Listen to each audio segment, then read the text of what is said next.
পড়েছে। আর আমি কিন্তু সেই স্পটে দাঁড়িয়ে রয়েছি, আর এই স্পট থেকেই সরাসরি আপনাদের দেখাচ্ছি।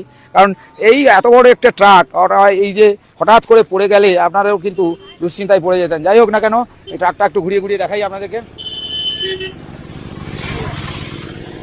এই হচ্ছে সেই ট্রাক, আর ঠিক ট্রাকটা আসছিল ঠিক এই দিক দিয়ে, অর্থাৎ পাথর প্রতিমা থেকে কাকদ্বীপের দিকে যাওয়ার কথা।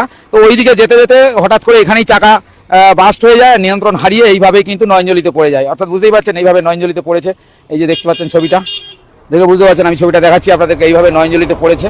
তার মানে যে বড়সড় দুর্ঘটনার হাত থেকে এই যাত্রায় এই ট্রাকটি কিন্তু বেঁচে গেল। কারণ এখানে পাশাপাশি কোনো বাড়ি ছিল না, এখানে নয়নজলিই ছিল, যার ফলে এইরকম একটা পরিস্থিতির উপরে আপনারা দেখে বুঝতেই পারছেন। যে আমি একটু ক্যামেরাটা ঘুরিয়ে আপনাদের দেখাই।